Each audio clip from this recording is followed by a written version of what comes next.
ॐ नमः भगवते वासुदेवाय। ॐ नमः भगवते वासुदेवाय। ॐ नमः भगवते वासुदेवाय। শ্রীমদ্ ভাগবত গীতা যথাযথ সপ্তম অধ্যায় বিজ্ঞান যোগ শ্লোক 1। শ্রী ভগবান উবাচ মজ্জশক্ত মনা পার্থ যোগং যুঞ্জনমদাশ্রয় অসংশয়ং সমগ্রং মাং যথাগচ্ছত শৃণু। শ্রী ভগবান উবাচ পরমেশ্বর ভগবান বললেন, মই আমাতে আসক্ত মনা অভিনিবিষ্ট চিত্ত পাত্র হে পিতার পুত্র যোগম যোগ যুঞ্জন যুক্ত হয়ে মদাশ্রয় আমার ভাবনায় ভাবিত হয়ে কৃষ্ণ ভাবনা অসংশয়ম নিঃসন্দেহে সমগ্রম সম্পূর্ণরূপে মাম আমাকে যথা যে রূপে গাস্যসি জানবে তৎ তা শৃণু শ্রবণ কর। অনুবাদ: শ্রী ভগবান বললেন, হে পার্থ, আমাতে আসক্ত চিত্ত হয়ে আমাতে মনোনিবেশ করে যোগ অভ্যাস করলে কিভাবে সমস্ত সংশয় থেকে মুক্ত হয়ে আমাকে জানতে পারবে তা শ্রবণ কর। তাৎপর্য: ভগবদ গীতার এই সপ্তম অধ্যায়ে ভগবত তত্ত্বের বিশদ বর্ণনা করা হয়েছে। ভগবান শ্রীকৃষ্ণ সব ঐশ্বর্যপূর্ণ, তার এই সমস্ত ঐশ্বর্যের প্রকাশ কিভাবে হয় তা এখানে বর্ণনা করা হয়েছে। 4 ধরনের সৌভাগ্যবান লোক ভগবানের শ্রীচরণে আসক্ত হন এবং 4 ধরনের হতভাগ্য লোক কখনোই ভগবান শ্রীকৃষ্ণের শরণাগত হন না। তাদের কথাও এই অধ্যায়ে বর্ণনা করা হয়েছে। ভগবদ গীতার প্রথম 6টি অধ্যায়ে বর্ণনা করা হয়েছে যে জীবের স্বরূপ হচ্ছে তার চিন্ময় আত্মা এবং বিভিন্ন যোগ সাধনের মাধ্যমে সে চিন্ময় স্তরে উত্তীর্ণ হতে পারে। 6ষ্ঠ অধ্যায়ের শেষে স্পষ্টভাবে বর্ণনা করা হয়েছে যে মনকে সর্বতভাবে ভগবান শ্রীকৃষ্ণের ভাবনায় নিযুক্ত করা বা সর্বতভাবে কৃষ্ণ ভাবনাময় হওয়ায় সর্বপ্রকার যোগ সাধনার মধ্যে সর্বশ্রেষ্ঠ। মনকে সর্বতভাবে ভগবান শ্রীকৃষ্ণের চরণে একাগ্র করার মাধ্যমে পরম তত্ত্বকে সম্পূর্ণরূপে উপলব্ধি করা যায়। এছাড়া আর কোনো উপায়ে তা সম্ভব নয়। নির্বিশেষ ব্রহ্মজ্যোতি অথবা অন্তর্যামী পরমাত্মা উপলব্ধি পরম তত্ত্বের পূর্ণ জ্ঞান নয়, কেননা তা হচ্ছে আংশিক উপলব্ধি। পূর্ণ ও বিজ্ঞানসম্মত জ্ঞান হচ্ছে শ্রীকৃষ্ণ এবং কৃষ্ণ ভাবনাময় মানুষের কাছে সবকিছুই পূর্ণ প্রকাশিত হয়ে থাকে। সম্পূর্ণভাবে কৃষ্ণ ভাবনামৃত লাভ করার ফলে নিঃসন্দেহে অবগত হওয়া যায় যে ভগবান শ্রীকৃষ্ণ হচ্ছেন পরম জ্ঞান। বিভিন্ন প্রকার যোগ হচ্ছে কৃষ্ণ ভাবনা অর্জনের পথে পদক্ষেপ মাত্র। সরাসরিভাবে ভগবত ভক্তি লাভ করে যিনি ভগবানের শ্রীচরণে আত্মসমর্পণ করেন তিনি অনায়াসে ব্রহ্মতত্ত্ব ও পরমাত্মা তত্ত্ব সম্বন্ধে সর্বতভাবে অবগত হন। কৃষ্ণ ভাবনাময় ভক্তিযোগ অনুশীলন করার মাধ্যমে সবকিছুই পরিপূর্ণরূপে জানতে পারা যায়। তখন সর্বতভাবে জানা যায় ভগবান কে, জীব কি, জড়া প্রকৃতি কি এবং তাদের প্রকাশ কিভাবে হয়। তাই ভগবদ গীতার 6ষ্ঠ অধ্যায়ের শেষ শ্লোকের নির্দেশ অনুসারে ভক্তিযোগের অনুশীলন শুরু করা উচিত। নববিধা ভক্তির মাধ্যমে মনকে শ্রীকৃষ্ণের ধ্যানে মগ্ন করা যায়। তাদের মধ্যে সর্বপ্রথম ও সবচেয়ে গুরুত্বপূর্ণ হচ্ছে শ্রবণম। ভগবান তাই অর্জুনকে বলেছেন, তৎশৃণু অর্থাৎ আমার কাছ থেকে শ্রবণ কর। ভগবান শ্রীকৃষ্ণের চেয়ে নির্ভরযোগ্য আর কেউ নেই, আর তাই তার কাছ থেকে শ্রবণ করার মাধ্যমে এই জ্ঞান আহরণ করলে শুদ্ধ কৃষ্ণ ভাবনাময় মানুষ হয়ে ওঠার শ্রেষ্ঠ সুযোগ লাভ করা যায়। তাই এই জ্ঞান সরাসরি শ্রীকৃষ্ণের কাছ থেকে অথবা শ্রীকৃষ্ণের শুদ্ধ ভক্তের কাছ থেকে শিক্ষা লাভ করতে হয়।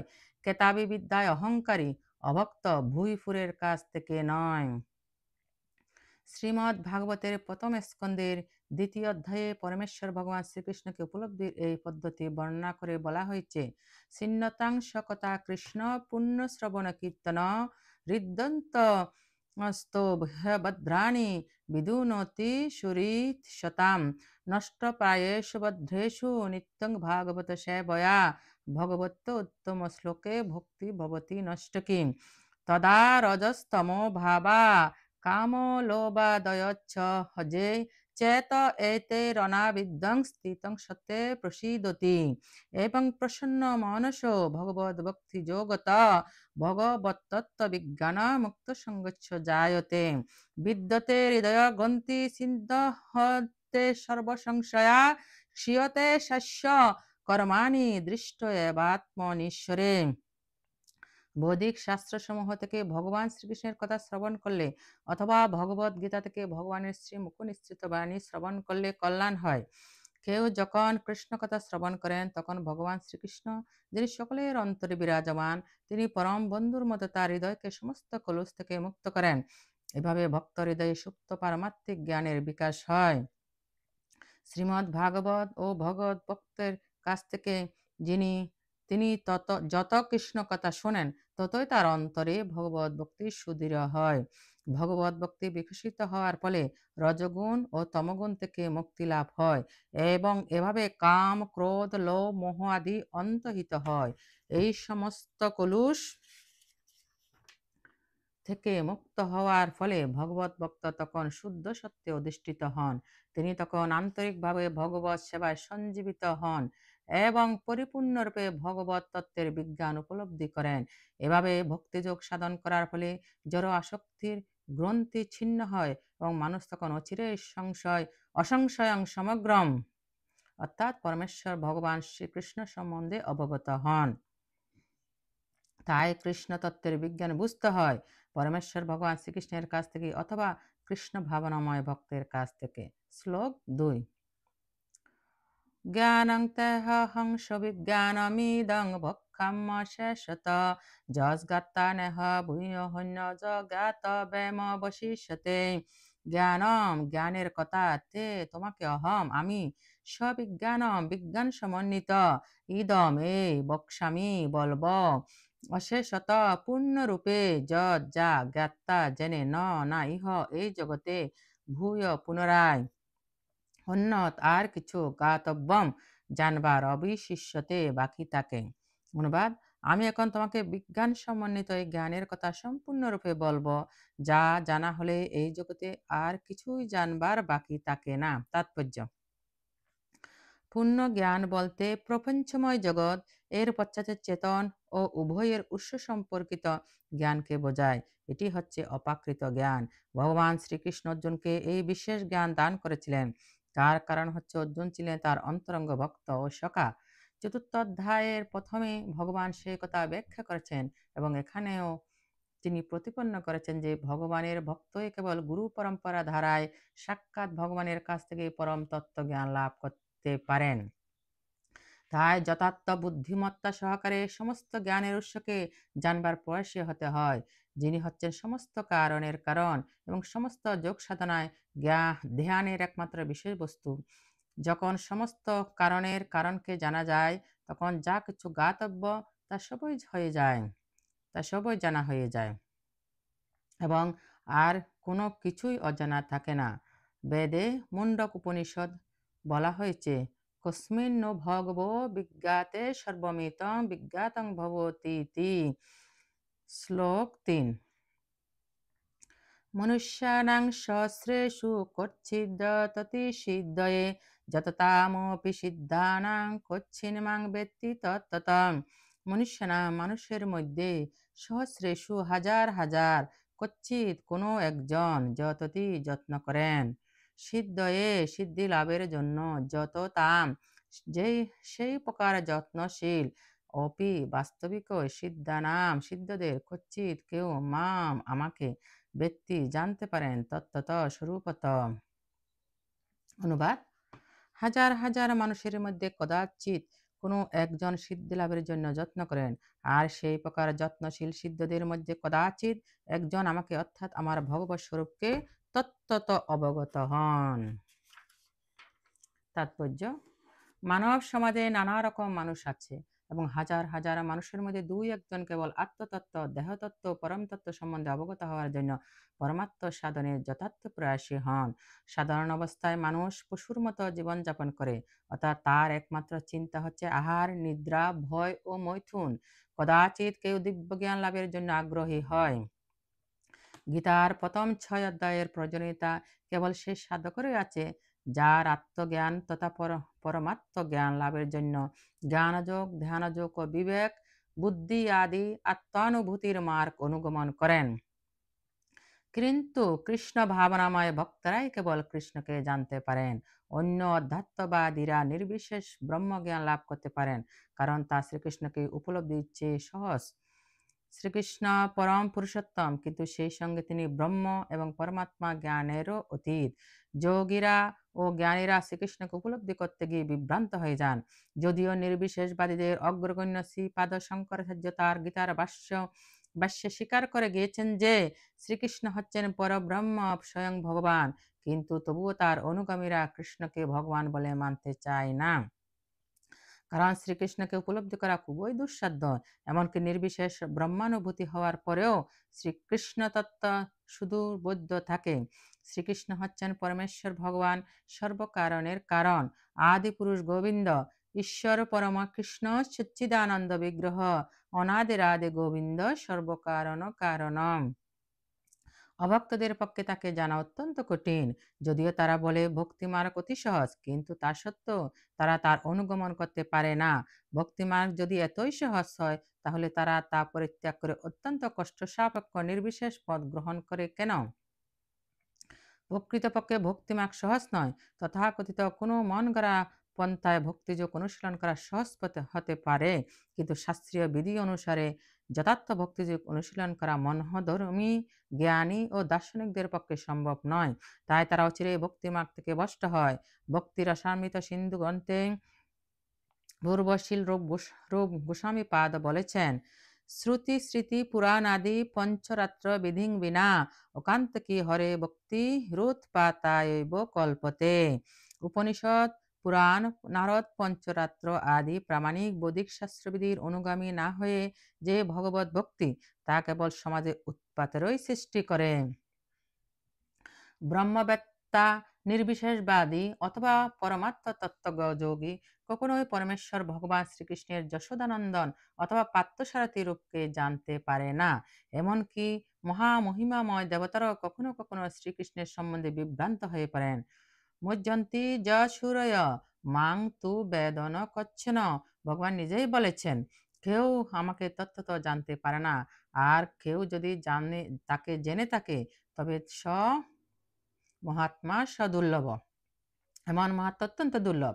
এভাবে ভগবত ভক্তির আশ্রয় গ্রহণ না করলে মহাপণ্ডিত অথবা দার্শনিকরা শ্রীকৃষ্ণকে তত্ত্বত জানতে পারে না। কেবলমাত্র শুদ্ধ ভক্তরাই কেবল শ্রীকৃষ্ণের কারণ কারণত্ব, সর্বশক্তি, শ্রী যশ, সৌন্দর্য, জ্ঞান ও বৈরাগ্য আদি অচিন্ত চিন্ময় গুণসমূহ কিঞ্চিত রূপে জানেন, কারণ শ্রীকৃষ্ণ তার ভক্তদের প্রতি সর্বদাই অনুগ্রহশীল। শ্রীকৃষ্ণ হচ্ছেন ব্রহ্ম উপলব্ধির পরাকাষ্ঠা, তাই ভক্তরাই কেবল তাকে তত্ত্বত উপলব্ধি করতে পারেন। শাস্ত্রে বলা হয়েছে, অত কৃষ্ণ নামাদি ন ভবেদ গ্রাহ্যমিন্দ্রিয়ে সেবন মুখে জিহাদ স্বয়মেব স্ফুরত্তদ।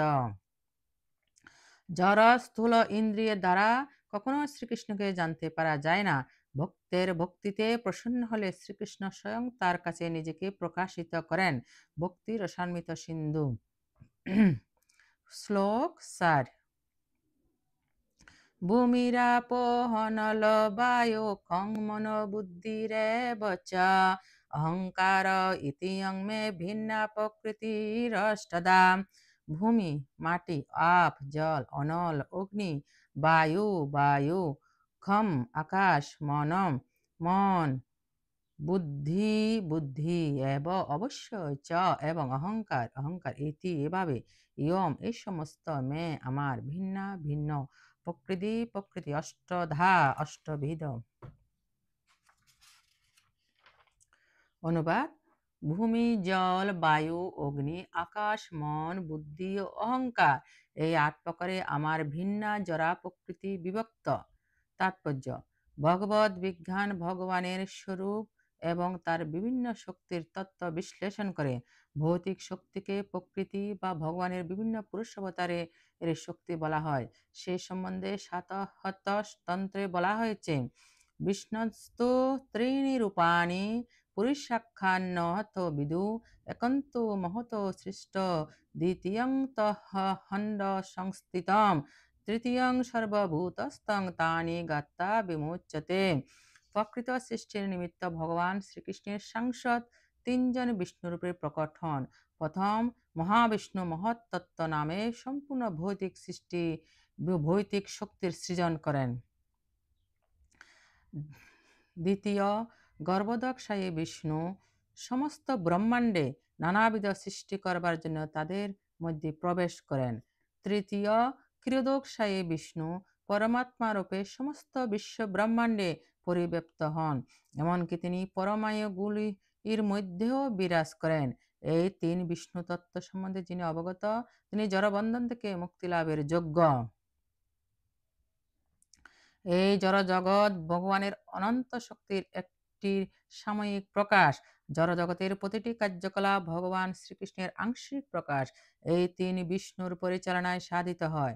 তাদের বলা হয় ভগবানের পুরুষ অবতার। সাধারণত যারা ভগবান শ্রীকৃষ্ণের তত্ত্ব সম্বন্ধে অবগত নয়, তারা মনে করে যে এই জড়জগৎটি জীবের ভোগের জন্য এবং জীবই হচ্ছে পুরুষ প্রকৃতির কারণ, নিয়ন্তা ও ভোক্তা। ভগবদ গীতা অনুসারে নিরেশ্বরবাদী সিদ্ধান্তকে ভ্রান্ত বলে প্রতিপন্ন করা হয়েছে। আলোচ্য শ্লোকটিতে বর্ণনা করা হয়েছে যে ভগবান শ্রীকৃষ্ণ হচ্ছেন জড় সৃষ্টির আদি কারণ। শ্রীমদ্ ভাগবত এই কথা প্রমাণিত হয়েছে। জড়া সৃষ্টির যে সমস্ত উপাদান তা হচ্ছে ভগবানের এই ভিন্ন শক্তি। এমনকি নির্বিশেষবাদীদের পরম লক্ষ্য ব্রহ্মজ্যোতি হচ্ছে পরব্রহ্মে অভিব্যক্ত ভগবানের একটি চিন্ময় শক্তি। বৈকুণ্ঠ লোকের মতো ব্রহ্মজ্যোতিতে চিন্ময় বৈচিত্র্য নেই এবং নির্বিশেষবাদীরা এই ব্রহ্মজ্যোতিকে তাদের পরম লক্ষ্য বলে মনে করেন। পরমাত্মার প্রকাশ ও ক্ষীরোদকশায়ী বিষ্ণুর অস্থায়ী সর্বব্যাপক রূপ চিন্ময় জগতে পরমাত্মা রূপের অবিভক্ত নিত্য শাশ্বত নয়। সুতরাং যথার্থ পরম তত্ত্ব হচ্ছেন পরম পুরুষোত্তম ভগবান শ্রীকৃষ্ণ। তিনি পূর্ণ শক্তিমান পুরুষ এবং তিনি বিভিন্ন অন্তরঙ্গ বহিরঙ্গ শক্তি সমন্বিত। পূর্বের উল্লেখ অনুসারে জড়া প্রকৃতির প্রধান 8টি রূপে বিভক্ত হয়। সেগুলির মধ্যে প্রথম 5টি মাটি, জল, অগ্নি, বায়ু ও আকাশকে বলা হয় পঞ্চমহাভূত বা স্থূল সৃষ্টি। তাদের মধ্যে নিহিত আছে 5টি ইন্দ্রিয় বিষয়, ভৌত জগতের শব্দ, স্পষ্ট, রূপ, রস ও গন্ধ। জড়বিজ্ঞানে এই 10টি তত্ত্বই আছে, আর কিছুই নেই। কিন্তু অন্য 3টি তত্ত্ব মন, বুদ্ধি, অহংকার সম্পর্কে জড়বাদীরা কোনো গুরুত্ব দেয় না। সবকিছুর পরামর্শ শ্রীকৃষ্ণকে না জানার ফলে মনোধর্মী দার্শনিকরা কখনোই পূর্ণ জ্ঞানী হতে পারে না। আমি ও আমার এই মিথ্যা অহংকারই জড় অস্তিত্বের মূল কারণ এবং এর মধ্যে বিষয় ভোগের জন্য 10টি ইন্দ্রিয়ের সমাবেশ হয়। বুদ্ধি বলতে মহত্তত্ত্ব নামক সমগ্র প্রাকৃত সৃষ্টিকে বোঝায়। এভাবে ভগবানের ভিন্ন 8টি শক্তি থেকে জড়জগতের 24টি তত্ত্বের প্রকাশ হয়, যা নিরীশ্বর সাংখ্য দর্শনের বিষয়বস্তু। এই ভিন্ন তত্ত্ব প্রকৃতপক্ষে শ্রীকৃষ্ণের শক্তি থেকে উৎপন্ন হয়, কিন্তু অল্পজ্ঞ নিরীশ্বরবাদী সাংখ্য দার্শনিকেরা শ্রীকৃষ্ণকে সর্বকারণের পরম কারণ বলে জানতে পারে না। শ্রীকৃষ্ণের বহিরঙ্গ শক্তি সাংখ্য দর্শনের বিষয়বস্তু, যা ভগবদ গীতাতে বর্ণনা করা হয়েছে। শ্লোক 5। অপরয়মিতস্তন্নাং প্রকৃতিং বিদ্ধি মে পরাম জীবভূতাং মহাবাহো জয়দং দাজ্যতে জগৎ অপরা নিকৃষ্টয়ম ইত ইহা ব্যতীত তু কিন্তু নাম আর একটি প্রকৃতি বিদ্ধি অবগত হয়ে মে আমার পরাম উৎকৃষ্ট জীবভূতাম জীবস্বরূপা মহাবাহো হে মহাবীর জয়া যার দ্বারা ইদম এই ধার্যতে ধারণ করে আছে জগৎ জড়জগৎ। অনুবাদ: হে মহাবাহু, এই নিকৃষ্ট প্রকৃতি ব্যতীত আমার আর একটি উৎকৃষ্ট প্রকৃতি রয়েছে। সেই প্রকৃতির চৈতন্য স্বরূপা ও জীবভূতা। সেই শক্তি থেকে সমস্ত জীব নিঃসৃত হয়ে এই জড়জগৎকে ধারণ করে আছে। তাৎপর্য: এখানে স্পষ্টভাবে বর্ণনা করা হয়েছে যে জীব ভগবানের পরাপ্রকৃতি বা উৎকৃষ্ট শক্তির অন্তর্গত। ভগবানের অনুৎকৃষ্ট শক্তি হচ্ছে জড়জগৎ, যা ভূমি, জল, অগ্নি, বায়ু ও আকাশ এবং মন, বুদ্ধি ও অহংকার নামক উপাদানগুলির দ্বারা প্রকাশিত হয়েছে। জড়জগতে স্থূল পদার্থ, ভূমি, জল, বায়ু, অগ্নি ও আকাশ এবং সূক্ষ্ম পদার্থ, মন, বুদ্ধি, অহংকার, এই সবগুলি ভগবানের অনুৎকৃষ্ট শক্তি থেকে উৎপন্ন হয়ে থাকে। এই অনুৎকৃষ্ট শক্তিকে কাজে লাগিয়ে তার অভিষ্ট সিদ্ধির চেষ্টা করেছে যে জীব, সে হচ্ছে ভগবানের উৎকৃষ্ট শক্তি এবং এই শক্তির প্রভাবে সমস্ত জড়জগৎ সক্রিয় হয়ে আছে। ভগবানের উৎকৃষ্ট শক্তি জীবের দ্বারা সক্রিয় না হলে বিশ্ব ব্রহ্মাণ্ডে কোনো কর্মই সাধিত হয় না। শক্তি সবসময় শক্তিমানের দ্বারা নিয়ন্ত্রিত হয়। তাই জীব সর্বদাই ভগবানের দ্বারা নিয়ন্ত্রিত হচ্ছে, তাদের স্বাধীন অস্তিত্ব নেই। কিছু নির্বোধ লোক মনে করে যে জীব ভগবানের মতোই শক্তিশালী, কিন্তু আমরা বুঝতে পারি যে জীব কখনোই ভগবানের সমকক্ষ হতে পারে না। জীব ও ভগবানের মধ্যে পার্থক্য নিরূপণ করে শ্রীমদ্ ভাগবতে বলা হয়েছে, অপরিমিতা ধ্রুবাস্তনুভৃত যদি সর্বগতা স্তহীন শাশ্বতেতি নিয়ম ধ্রুব নেতরথা অজনি চ জন্ময়ং তদ বিমুচ্ছ নিয়ন্ত্রে ভবেত সম মনু জানতাং যৎমতং মত দুষ্টতয়া। হে শাশ্বত পরমেশ্বর, দেহজারে জীব যদি তোমার মতো শাশ্বত ও সর্বব্যাপক হতো, তাহলে তারা কখনোই তোমার নিয়ন্ত্রণাধীন হতো না। কিন্তু তারা যদি তোমার অনন্ত শক্তির অনুসদৃশ অংশ হয়, তাহলে তারা সর্বতভাবে তোমার পরম নিয়ন্ত্রণের অধীন। তাই তোমার শরণাগত হওয়াই হচ্ছে জীবের প্রকৃত মুক্তি, এবং এই শরণাগতি জীবকে প্রকৃত আনন্দ দান করে। সেই স্বরূপে অবস্থান করলে তবেই তারা নিয়ন্ত্রণ হতে পারে। সুতরাং যে সমস্ত মূর্খ মানুষ অদ্বৈতবাদের প্রচার করে বলে যে ভগবান ও জীব সর্বতভাবে সমান, তারা প্রকৃতপক্ষে ভ্রান্ত ও কলুষিত চিন্তাধারা নিয়ে বিপথে পরিচালিত হচ্ছে এবং অন্যদেরও বিপথে পরিচালিত করছে। ভগবান শ্রীকৃষ্ণ হচ্ছেন প্রকৃত নিয়ন্তা এবং সমস্ত জীবেরা তার নিয়ন্ত্রণাধীন। এই সব জীবেরা ভগবানের উৎকৃষ্ট শক্তি, কারণ গুণগতভাবে তার অস্তিত্ব ভগবানের সঙ্গে এক, কিন্তু ক্ষমতার বিচারে তারা কখনোই ভগবানের সমকক্ষ নয়। ভগবানের উৎকৃষ্ট শক্তি জীব যখন সূক্ষ্ম ও স্থূল অনুৎকৃষ্ট শক্তিকে ভোগ করে, তখন সে তার প্রকৃত চিন্ময় মন ও বুদ্ধিকে ভুলে যায়।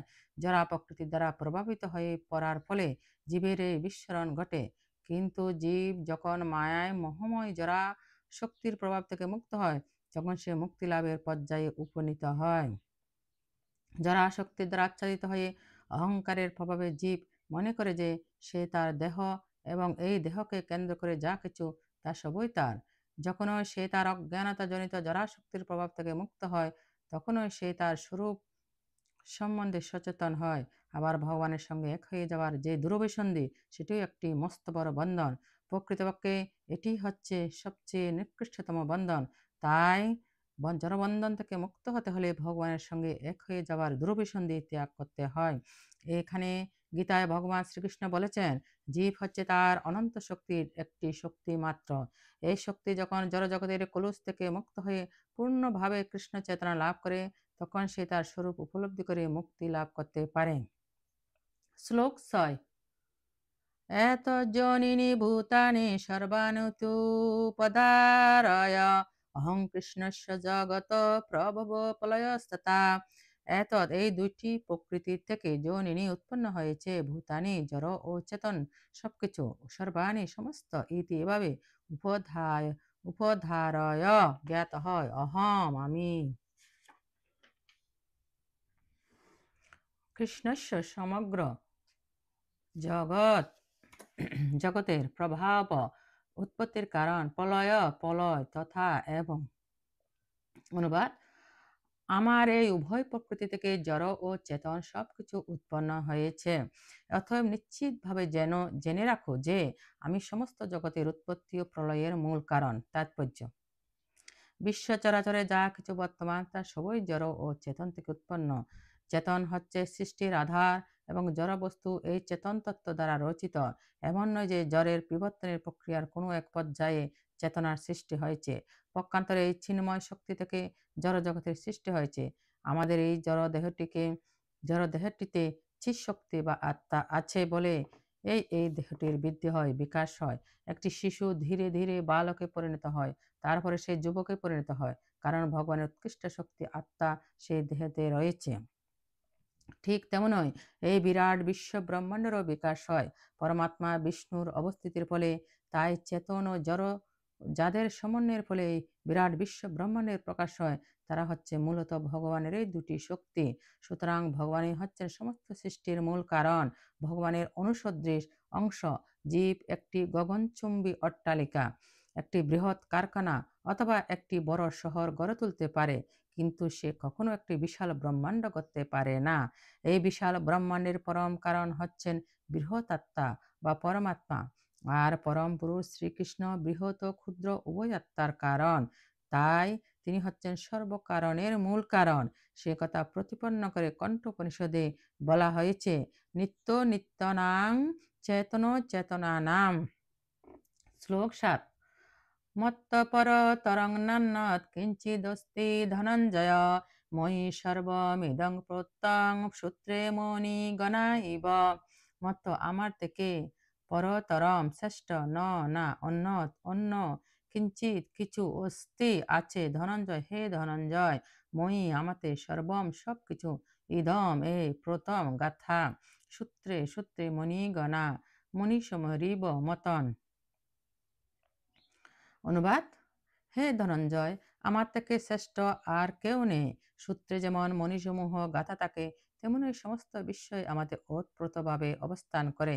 তাৎপর্য: পরম তত্ত্ব সবিশেষ না নির্বিশেষ, এই সম্বন্ধে বহু আলোচিত মত বিভেদ আছে। ভগবদ গীতাতে বলা হয়েছে যে পরমেশ্বর ভগবান শ্রীকৃষ্ণ হচ্ছেন পরম তত্ত্ব এবং প্রতি পদক্ষেপে আমরা সে সত্যের প্রমাণ পাই। বিশেষ করে এই শ্লোকটিতে পরম তত্ত্ব যে সবিশেষ পুরুষ তা জোর দিয়ে বলা হয়েছে। পরমেশ্বর ভগবানের সবিশেষত্ব সম্বন্ধে ব্রহ্মসংহিতা তো বলা হয়েছে, ঈশ্বর পরম কৃষ্ণ সচ্চিদানন্দ বিগ্রহ, অর্থাৎ পরম তত্ত্ব পরম পুরুষ ভগবান হচ্ছেন শ্রীকৃষ্ণ। তিনি হচ্ছেন সমস্ত আনন্দের উৎস। তিনি হচ্ছেন আদি পুরুষ গোবিন্দ এবং তার শ্রী বিগ্রহ হচ্ছেন সৎ চিত ও আনন্দময়। ব্রহ্মার মতো মহাজনদের কাছ থেকে যখন আমরা নিঃসন্দেহে জানতে পারি যে পরম তত্ত্ব হচ্ছেন পরম পুরুষ এবং তিনি হচ্ছেন সর্বকারণের পরম কারণ, তখন আর তার সম্বন্ধে কোনো সন্দেহ থাকে না। নির্বিশেষবাদীরা অবশ্য বৈদিক ভাষ্য মতে শ্বেতাশ্বতর উপনিষদের এই শ্লোকটির উল্লেখ করে তর্ক করে, তত যদুত্তরহতরং তৎরূপমনাময়ম য এতৎ বিদুর মিতাস্তে ভবত্যথরে দুঃখমে বা বিজন্তি। এই জড় জগতে ব্রহ্মা হচ্ছেন প্রথম জীব। সুর, অসুর ও মানুষের মধ্যে তিনি হচ্ছেন শ্রেষ্ঠ। কিন্তু ব্রহ্মার ঊর্ধ্বে এক অপ্রাকৃত তত্ত্ব বর্তমান, যার কোনো জড় আকৃতি নেই এবং যিনি সব রকমের জড় কলুষ থেকে মুক্ত। তাকে যে জানতে পারেন, তিনি এই জড় বন্ধন থেকে মুক্ত হয়ে অপ্রাকৃত জগতে প্রবেশ করতে পারেন। আর যারা তাকে জানতে পারে না, তারা এই জড় জগতে নানা রকম দুঃখ কষ্ট ভোগ করে। নির্বিশেষবাদীরা এই শ্লোকে অরু অরূপম শব্দটির উপরে বিশেষ গুরুত্ব আরোপ করে, কিন্তু এই অরূপম শব্দটির অর্থ নির্বিশেষ নয়। এর দ্বারা ভগবানের সচ্চিদানন্দময় অপ্রাকৃত রূপকে নির্দেশ করা হয়েছে, যা ব্রহ্মসংহিতার উপরে উদ্ধৃত অংশে ব্যক্ত হয়েছে। শ্বেতাশ্বতর উপনিষদে অন্যান্য শ্লোকও সে কথার সত্যতা প্রমাণ করে বলা হয়েছে, বেদাহমেতং পুরুষং মহান্তমাদিত্যবর্ণং তমস্য পরস্তাগ তমেব বিদিতা হতি মৃত্যুমেতি নান্য পন্থা বিদ্যতে হয়নায় যস্মাৎ পরং নাপহরমস্তি কিঞ্চিৎ যস্মাহান্না নিয়ো ন যায় হস্তি কিঞ্চিৎ বৃক্ষ ইব স্তব্ধ দিবি তিষ্ঠত্যহোক তেনেদং পূর্ণং পুরুষেণ সর্বম। আমি সেই পরমেশ্বর জানি, যিনি সর্বতোভাবে সংসারের সকল অজ্ঞানতার অন্ধকারের অতীত। যিনি তাকে জানেন, তিনি কেবল জন্ম মৃত্যুর বন্ধন থেকে চিরতরে মুক্তি পেতে পারেন। এই পরম পুরুষের জ্ঞান ব্যতীত আর কোনো উপায়ে মুক্তি লাভ করা যায় না। এই পরম পুরুষের অতীত আর কোনো সত্য নেই, কেননা তিনি হচ্ছেন সর্বশ্রেষ্ঠ। তিনি ক্ষুদ্রতম থেকে ক্ষুদ্রতর এবং তিনি মহত্তম থেকেও মহত্তর। একটি গাছের মতো মৌনভাবে অধিষ্ঠিত রয়েছেন এবং তিনি সমস্ত পরব্রহ্মকে আলোকে উদ্ভাসিত করে রেখেছেন। একটি গাছ যেমন তার শিকড় বিস্তার করে, তিনিও তেমনই তার বিভিন্ন শক্তিকে বিস্তৃত করেছেন।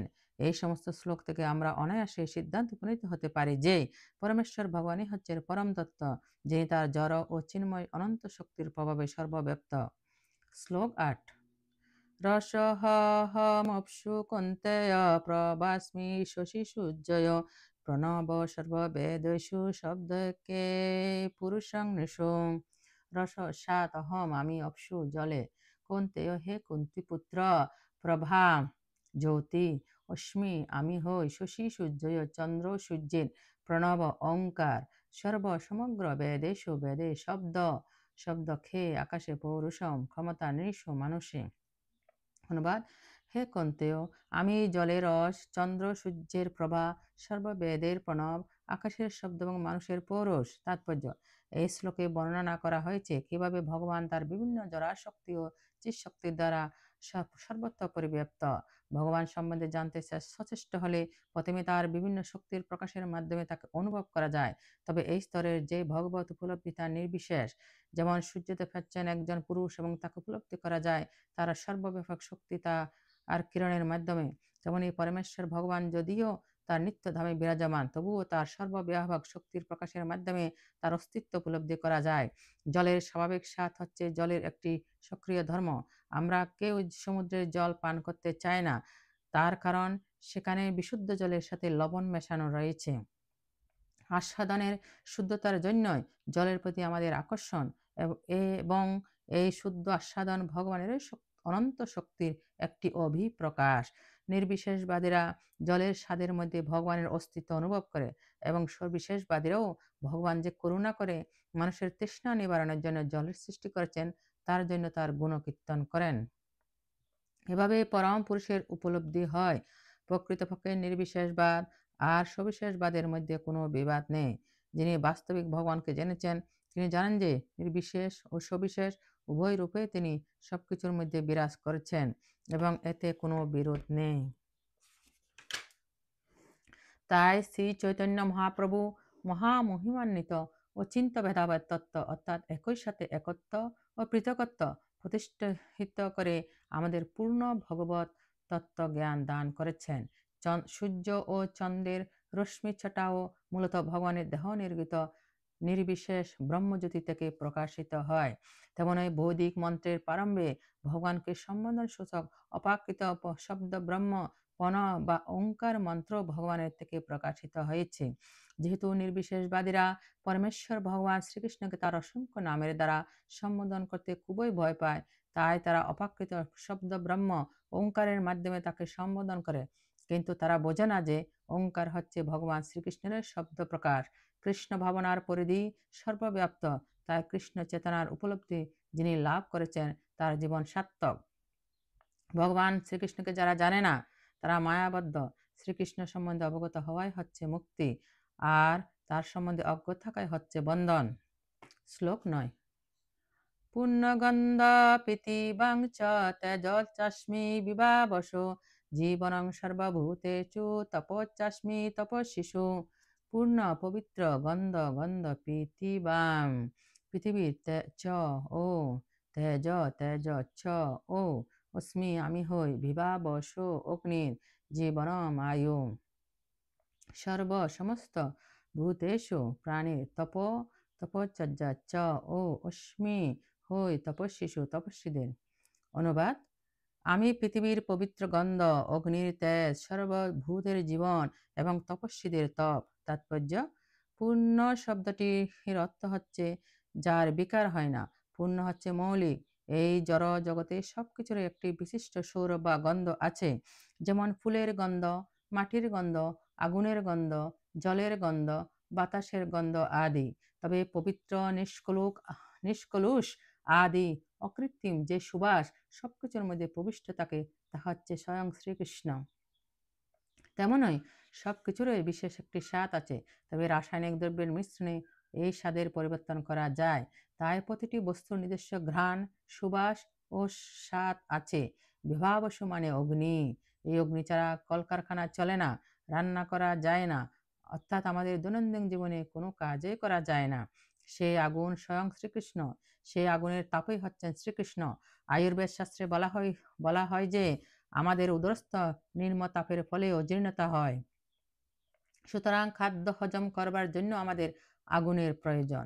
কৃষ্ণ ভাবনার প্রভাবে আমরা জানতে পারি যে মাটি, জল, বায়ু, অগ্নি আদি সব রকমের সক্রিয় উপাদান এবং সব রকমের রাসায়নিক ও ভৌতিক পদার্থ শ্রীকৃষ্ণ থেকে উদ্ভূত হয়েছে। মানুষের আয়ু নির্ভর করে শ্রীকৃষ্ণের উপরে। তাই শ্রীকৃষ্ণের কৃপার ফলে মানুষের আয়ু দীর্ঘ অথবা সীমিত হয়। এভাবে আমরা দেখতে পাই যে কৃষ্ণ ভাবনা প্রত্যেক ক্ষেত্রে সক্রিয় রয়েছে। শ্লোক 10 বীজং মাং সর্বভূতানাং বিদ্ধি পাত্র সনাতনং বুদ্ধিহিমতামস্মি তেজস্তেজস্বিনামহম। বীজ মাম আমাকে সর্বভূতানাম সর্বভূতের বিদ্ধি জানবে পার্থ হে পিতা পুত্র সনাতনম নিত্য বুদ্ধিমতাম বুদ্ধিমানদের অস্মি হই তেজস্বিনাম তেজস্বীগণের অহম আমি। অনুবাদ: হে পার্থ, আমাকে সর্বভূতের সনাতন কারণ বলে জানবে। আমি বুদ্ধিমানের বুদ্ধি এবং তেজস্বীদের তেজ। তাৎপর্য: বীজ থেকে সবকিছু উৎপত্তি হয় এবং শ্রীকৃষ্ণ হচ্ছেন সবকিছুর বীজ। সচল ও অচল নানা রকমের জীব আছে। পশু, পাখি, মানুষ এই ধরনের জীবেরা জঙ্গম অর্থাৎ সচল, গাছপালা আদি হচ্ছে স্থাবর অর্থাৎ অচল, কেবল এক জায়গায় দাঁড়িয়ে থাকে। 84 লক্ষ বিভিন্ন জীবের মধ্যে কেউ স্থাবর, কেউ আবার জঙ্গম, কিন্তু তাদের সকলেরই বীজ হচ্ছেন শ্রীকৃষ্ণ। বৈদিক শাস্ত্রে বলা হয়েছে ব্রহ্ম বা পরম তত্ত্ব হচ্ছেন তিনি, যার থেকে সব কিছু উদ্ভূত হয়েছে। শ্রীকৃষ্ণ হচ্ছেন পরম ব্রহ্ম বা পরমাত্মা। ব্রহ্ম হচ্ছে নির্বিশেষ, কিন্তু পরম ব্রহ্ম হচ্ছেন সবিশেষ। নির্বিশেষ ব্রহ্ম যে সবিশেষ রূপের মধ্যে অবস্থিত তা ভগবদ গীতায় বলা হয়েছে। তাই মূলত শ্রীকৃষ্ণই সবকিছুর উৎস, তিনি সবকিছুর মূল। একটি গাছের মূল যেমন সমস্ত গাছটিকে প্রতিপালন করে, শ্রীকৃষ্ণ তেমন সবকিছুর আদি মূলরূপে সমস্ত জড়জাগতিক অভিপ্রকাশের প্রতিপালন করেন। বৈদিক শাস্ত্রে কণ্ঠোপনিষদে সেই কথা প্রমাণিত হয়েছে। নিত্য নিত্যানাং চেতন চেতনানাম এক বহুনাং যো বিদধাতি কামান। যা কিছু নিত্য তার মধ্যে তিনি হচ্ছেন পরম নিত্য, যাহা কিছু চেতন তার মধ্যে তিনি হচ্ছেন পরম চেতন। তিনি একাই সবকিছুর প্রতিপালন করেন। বুদ্ধি ছাড়া কেউ কোনো কিছু করতে পারে না, এবং শ্রীকৃষ্ণ বলেছেন যে তিনি সমস্ত বুদ্ধির উৎস। মানুষের বুদ্ধির বিকাশ না হলে সে ভগবান শ্রীকৃষ্ণকে জানতে পারে না।